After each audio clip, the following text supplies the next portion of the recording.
सभापती महोदय, देतो ना, शेवट ठेवताना मंदिरातली आपली दान सूचना पेटी मान्य. फुटले सभापती महोदय, तुम्हाला शेवटच्या अगोदर. आणि इकडे टीएटीचा पेपर फुटला. हो, खर तर दादाभाऊ,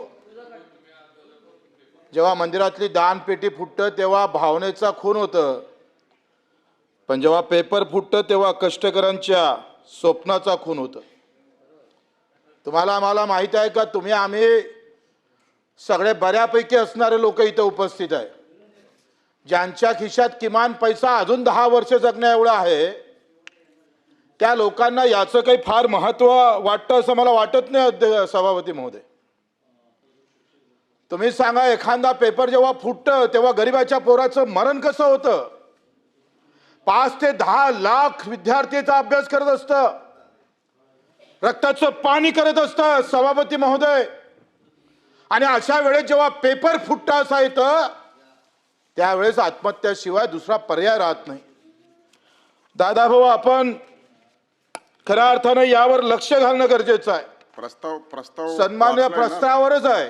परीक्षा ऑनलाईन जे करप्शन हे आहे, घोटाळा 260 मध्ये तेच तिथं आपण बोलतोय. मी त्याच विषयावर बोलतोय. सन्मान्य एकनाथजी शिंदे साहेबांना पेपर फुटीचा कायदा आणला, आणि मग पेपर फुटीच्या कायद्यामध्ये त्यांनी घेतलेला सहभाग फार महत्वाचा आहे. पण हे सगळं असताना जर आज आकडेवारी जर पाहिली सभापती महोदय, 2002 ते 2025 या कालावधीत 45 वेळा पेपर फुटले. 45 वेळा.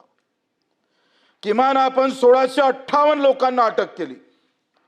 925 जणांविरुद्ध आरोप दाखल झाले आणि 18 लोकांवर फक्त त्यांच्यावर दोषारोप म्हणजे त्यांच्या सजा सुनावल्या गेली. एवढा कमी आकडा आहे. आणि आत्महत्या किती झाल्या? 2012 ते 2022 काँग्रेस असू दे, राष्ट्रवादी असू दे, सरकार कोणाचं जरी राहिलं ते सामान्य माणसाचं किती आहे, त्या सामान्य माणसासाठी किती उभं राहतं हे फार महत्वाचं आहे. भारतामध्ये, मी भारताचा आकडा सांगतोय, 2012-22 मध्ये 1 लाख विद्यार्थ्यांनी आत्महत्या केल्या. या भारतासाठी शोभेचा विषय नाही आहे, हा गर्वाचा विषय नाही आहे. तुमच्या आमचे पोरं तिकडे परीक्षा देत नाही म्हणून ते पेपर रोज फुटले पाहिजे असं तुम्हाला वाटत असेल तर लोक घरात येऊन मारल्याशिवाय राहणार नाही, अशी अवस्था आहे. महाराष्ट्रामध्ये 2012-2022 मध्ये 415 लोकांनी, विद्यार्थ्यांनी आत्महत्या केल्या.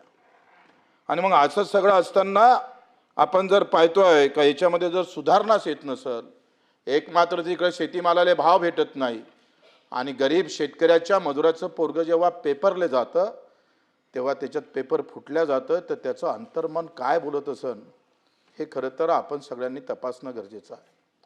कशा पद्धतीने त्याच्या भावना होत असेल. पैसे देऊनच जर आम्ही परीक्षेत पास होत असेल, ठराविक वर्गाचेच लोक तिथं अधिकारी, पैसा ज्याच्याजवळ आहे तोच तिथं आम्ही पाहतो नोकरीवर लागत असेल, तर मग तुमच्या आमच्या सरकारकडून अपेक्षा तरी काय करतंय सरकारची यंत्रणा? एवढं सगळं असताना सुद्धा आपण पाहतोय सभापती महोदय, हे पेपर फुटायचं कारण काय हो? कोण माती खातं इथे? म्हणजे इथे अशा प्रकारची हिंमत होते कशी सभापती महोदय? आपण TCSचा विचार करतोय. TCS वाल्यांनी काय केलं?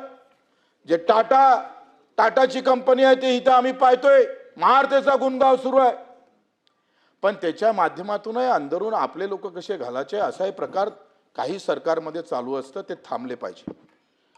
TCSचा आम्ही पाहतोय, TCS राजस्थानमध्ये जेल वॉर्डनचा पेपर घेतला, तो फुटला, तिथं मॅनेजरला अटक झाली. 2018 मध्ये ग्रामशोक आम्ही पाहतोय भरती उत्तर प्रदेशमध्ये झाली, 173 लोकांना अटक झाली. 223 मध्ये TCS अंतर्गत नोकरीसाठी म्हणजे त्या कंपनीच्या अंतर्गत जेव्हा परीक्षा झाली त्याच्यात सुद्धा TCS कंपनीचा घोर झाला आणि तिथं सुद्धा काही लोकांना अटक झाली. म्हणजे या TCSचे महाराष्ट्रामध्ये 2च सेंटर आहे. आणि ऑनलाईन करत असताना त्याचे दुष्परिणाम आपण जर पाहिले, तुम्ही सांगा दादाभाऊ, तुमचं शिक्षण मंत्रालय 10वीच्या परीक्षा घेतात, 12वीच्या परीक्षा घेतात, किमान 16 लाख विद्यार्थी दरवर्षी आपण ऑफलाईन पेपर घेतोय. काही गडबड आहे? 12वीमध्ये काही गडबड आहे? ऑनलाईनचा आग्रह का? सेंटर वाईज हॅक केलं जातं, सॉफ्टवेअर वापरलं जातं आणि आमच्या सगळ्या विद्यार्थ्याचा सत्यानाश करण्याचं काम करताय. किमान एक तरी गोष्ट तुम्हाला जमत नसेल तर हात वरते करा, मिलिटरीवाल्याला बसवा, एखादा ब्रिगेडियर आणा. आजही मिलिटरीच्या एकही परीक्षा फुटल्या नाही. हे विद्यार्थ्याचा, हा सरकारचा विषय नाही आहे, हा गुणगौर करण्याचा विषय नाही आहे.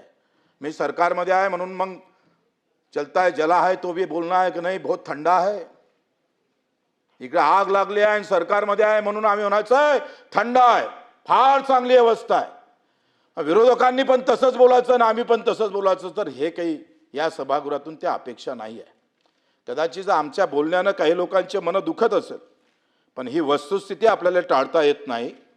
आपण पाहिलं तर या सगळ्या गोष्टीवर पेपरफुटीसारखा जर गुन्हा ठरत असेल तर त्याला फाशीची शिक्षा दिली पाहिजे.